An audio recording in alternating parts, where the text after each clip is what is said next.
சரவணன், இப்போ இந்த நிதி ஒதுக்கீடு என்பது சார்ந்த விமர்சனத்தை திமுக மிக கடுமையாக முன்வைத்து வந்தது. இந்த நிதி தற்போது ஒதுக்கீடு செய்யப்பட்டிருக்கு. இதை தேர்தலோட ஒப்பிட்டு பேசுறது அப்படின்றது வந்து ஒரு சரியான முறையா? தேர்தலோடு ஒப்பிட்டு ஏன் பேச வேண்டும் என்றால், the facts speaks for themselves என்று சொல்வார்கள். அதுபோல இந்த தரவுகள் எப்படி இவர்கள் ஓர வஞ்சனையாக நடந்து கொண்டிருக்கிறார்கள், தமிழ்நாட்டின் மீது ஒரு வன்மத்தோடு நடந்து கொண்டிருக்கிறார்கள், தமிழ்நாட்டு மக்களை ஏமாற்ற வேண்டும் என்ற நோக்கிலே நடந்து கொண்டிருக்கிறார்கள். எப்படி இது பாஜகவுடைய தேர்தல் ஸ்கோப் ஃபார் தேர் ஓட்ஸ் அதோடு சம்மந்தப்பட்டிருக்கிறது, தேர்தல் வெற்றியோடு சம்மந்தப்பட்டிருக்கிறது என்பதை இப்போ விளக்கி நான் சொல்ல தயாராக இருக்கிறேன். என்ன அப்படின்னா, நம்ம கேட்டது 38,000 கோடி ரூபாய். இதுவா இடைக்கால நிவாரணமாக 2,000 கோடி ரூபாயை நம்ம கேட்டோம். எவ்வளோ கொடுத்துருக்காங்க? 200 கோடி ரூபாய் சொச்சம் கொடுத்துருக்குறாங்க. அதுவும் எத்தனை மாதம் கழித்து? 5 மாதம் கழித்து 2 பேரிடர்களை சந்தித்திருக்கிறோம். ஒன்று வட தமிழ்நாட்டில், இன்னொன்று தென் தமிழ்நாட்டில். வரலாறு காணாத மழை, 150 வருடங்கள் பெய்யாத மழை பெய்து ஒரு சின்ன பின்னப்படுத்தி இருக்கிறது. அதுக்கு 200 கோடி ரூபாய் பிச்சை போடுவது போல போட்டிருக்காங்க. 200 கோடி ரூபாயை என்னன்னா நம்முடைய இல்லை, இது என்ன, இதை எங்களுடைய கவலையை, தமிழ்நாட்டு மக்களுடைய வருத்தத்தை, ஒன்றிய பாஜக அரசுடைய இந்த வஞ்சனையை, இந்த சொல்லை தவிர வேறு எந்த சொல்லையும் பயன்படுத்த முடியாது. ஏன் அப்படின்னா, என்டிஆர்எஃப் நிதியில் பார்த்தீங்கன்னா 54,000 கோடி ரூபாய் இருக்குது.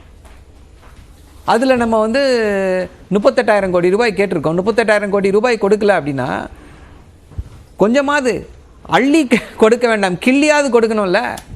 ஒன்றுமே கொடுக்கலையே. இப்போது வறட்சி நிவாரணத்திற்கு கர்நாடகாவில் எவ்வளோ கேட்டிருக்காங்க? ஒரு 18,000 கோடி ரூபாய் எவ்வளோ கேட்டிருக்காங்க. அங்கே 3,400 கோடி ரூபாய் கொடுத்துருக்கிறது பாஜக அரசு.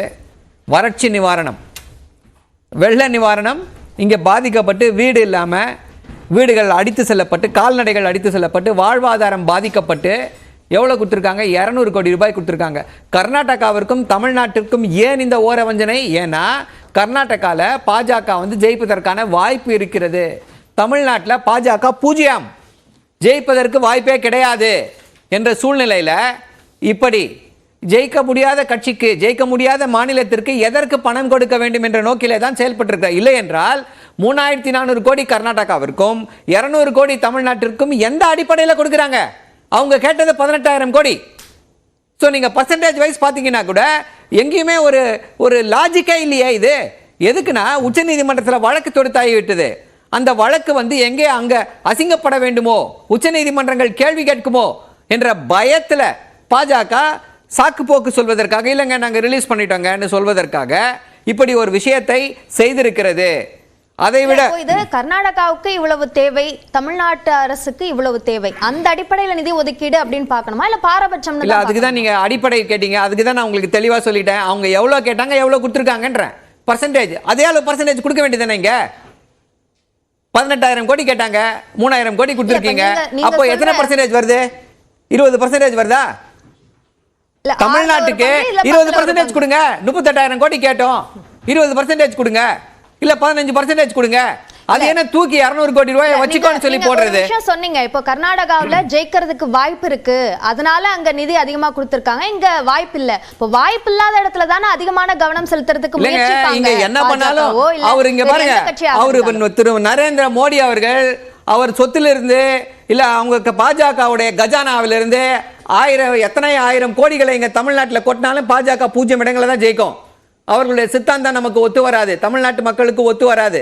அதனால நம்ம இங்கே தான் இந்த இது பண்ணணுன்ற அந்த அவசியமே இல்லை. இதை கூட விட்டுருவோம். பிஎம் கேர்ஸ் ஃபண்டுன்னு ஒரு ஃபண்டு வச்சிருக்காரு. அந்த ஃபண்டில் எவ்வளோ பணம் இருக்குன்னு யாருக்குமே தெரியாது. இங்கே வந்திருக்கிறாங்க பாஜகவில் இருக்கக்கூடிய நண்பர்கள். தனி விவாதம் இல்லை. எதுக்கு சரி பிஎம் கேர்ஸ் ஃபண்டு எதுக்கு பிஎம் கேர்ஸ் ஃபண்டு? மக்கள் பாதிக்கப்பட்டிருக்காங்க. இல்ல கொரோனா காலத்துலங்க, கொரோனா முடிஞ்சு போச்சு. இப்ப என்ன கொரோனால யாராவது செத்து போயிட்டு இருக்காங்களா? கொரோனா முடிஞ்சு போச்சு. யார்கிட்ட இருந்து வாங்கினாங்க? யாருடைய பணம் அது? மக்கள் கிட்ட இருந்து வாங்கிய பணம். PSU bank, PSU public sector அண்டர்டேக்கிங்ல இருக்கவங்க கிட்ட எல்லாம் பிடுங்கிய பணம். சுற்றறிக்கை விட்டாங்க, ஒரு மாத சம்பளத்தை, ஒரு நாள் சம்பளத்தை கொடுங்கன்னு சொல்லி. ஒரு நாள் சம்பளத்தை எல்லா அரசு ஊழியர்கள் கொடுத்தாங்க.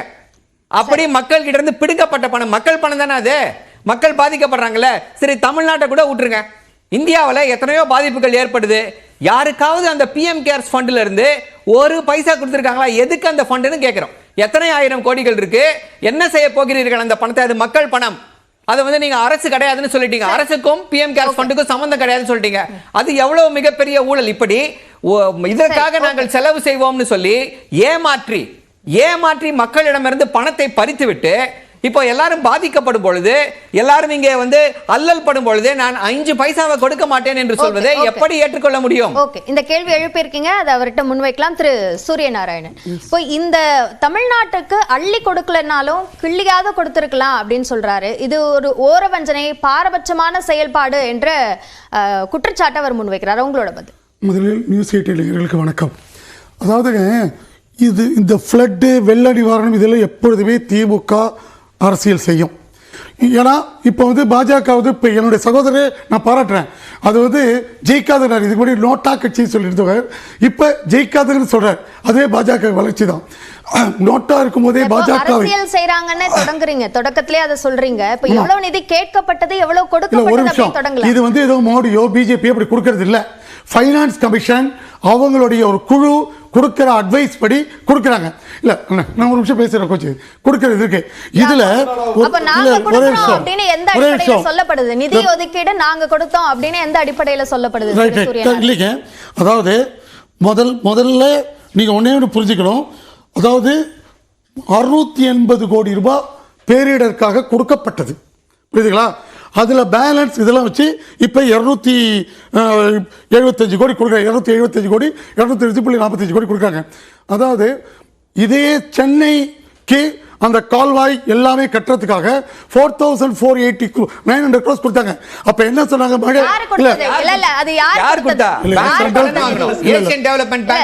கடன் வாங்கிய பணம்.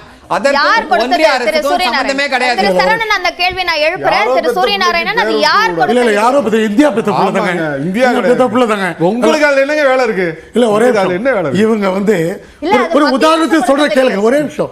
4,900 கோடி ஏடிபிஏ கொடுத்துக்கிட்டோம். அப்ப கொடுத்த போது மழை வரத்துக்கு 3 நாள் விதி வரைக்கும், ஒரு நிமிஷம், 97% முடிச்சிட்டேன் அப்படின்ட்டு 4,400 கோடி ரூபாய் செலவு பண்ணிட்டேனாங்க.